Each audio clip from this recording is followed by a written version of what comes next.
Dans l'Égypte ancienne, la mort n'était jamais vue comme une disparition définitive. Elle représentait le passage vers un autre état d'existence, une transition vers un voyage mystérieux dont chaque âme devait franchir les étapes. Pour les Égyptiens, l'au-delà était une certitude, et cette croyance façonnait profondément leur manière de vivre. Chaque instant de leur vie terrestre avait une résonance spirituelle. Le bien ou le mal commis, la justesse de leurs actes, la fidélité à l'ordre établi par les dieux, tout cela allait peser au moment du jugement final. La mort n'était donc pas une rupture brutale, mais une épreuve qui prolongeait l'histoire d'un individu. C'est pour cette raison que les rituels funéraires occupaient une place si importante dans leur quotidien. Enterrer un défunt ne consistait pas seulement à lui rendre hommage, mais à lui préparer un chemin sûr vers l'éternité. Les prêtres récitaient des prières sacrées, les proches faisaient des offrandes de nourriture et d'objets, et le corps était préservé par la momification afin que l'âme conserve un lien avec son enveloppe terrestre. Chaque amulette placée sur la momie, chaque inscription gravée dans le tombeau, chaque symbole hiéroglyphique peint sur les murs avait une fonction bien précise, protéger l'âme des dangers de l'au-delà et l'aider à traverser les épreuves. Les Égyptiens croyaient que rien ne devait être laissé au hasard, car le moindre détail pouvait déterminer le sort éternel du défunt. Ainsi, la mort n'était pas un simple événement biologique, mais un moment sacré, un passage redoutable qu'il fallait préparer avec soin. Et cette préparation faisait partie intégrante de la vie de chaque Égyptien. Au cœur de ses croyances, une figure inquiétante se tenait à l'affût. Amit, la dévoreuse des morts.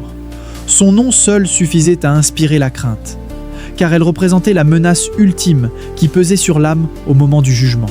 La première mention d'Amit apparaît dans le livre des morts, un recueil sacré que l'on déposait auprès des momies. Ces rouleaux de papyrus étaient bien plus que le simple texte. Ils constituaient un guide spirituel, une carte mystique pour voyager dans le monde invisible. Et parmi les nombreuses formules magiques qui y étaient inscrites, certaines évoquaient Amit, ce monstre tapi dans l'ombre, prêt à dévorer les cœurs indignes. Les Égyptiens savaient que son rôle n'était pas de punir de son propre chef, mais d'exécuter une justice implacable. Elle était le bras inexorable de l'ordre divin, la conséquence ultime pour ceux qui n'avaient pas vécu selon les lois de Ma'at, la déesse de la vérité et de l'équilibre. Amit n'était pas une divinité bienveillante que l'on priait ou que l'on honorait, elle était une créature redoutable, une chimère née des peurs les plus profondes du peuple égyptien. Sa tête était celle d'un crocodile, ses pattes avant celles d'un lion, et son arrière-train celui d'un hippopotame. Ces trois animaux n'avaient pas été choisis au hasard. Dans l'Égypte antique, le crocodile régnait dans le Nil et inspirait une terreur constante, le lion dominait les terres désertiques et symbolisait la puissance brute, tandis que l'hippopotame, massif et imprévisible, pouvait renverser des embarcations entières et tuer sans effort.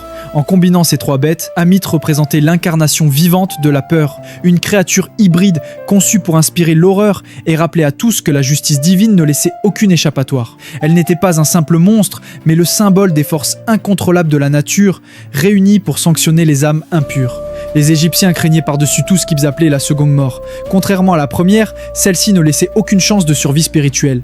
Elle effaçait toute trace du défunt, le plongeant dans le néant éternel. C'était la pire des condamnations, car elle privait l'individu non seulement de l'au-delà, mais aussi de son identité et de son souvenir. Pour un peuple qui croyait que la mémoire et le nom d'un individu étaient essentiels à son existence, la seconde mort équivalait à une annihilation complète. Amit devenait ainsi la gardienne d'un seuil redoutable, un monstre qui ne donnait jamais de seconde chance. Une fois le cœur englouti, plus rien ne pouvait être sauvé. Le rôle d'Amit était donc clair, purifier le royaume des morts. Elle ne laissait entrer que les âmes justes et empêchait celles chargées de fautes de troubler l'équilibre divin. Elle n'était pas une déesse vénérée ni une entité à qui l'on rendait culte, mais une force inévitable, la conséquence logique de la justice divine.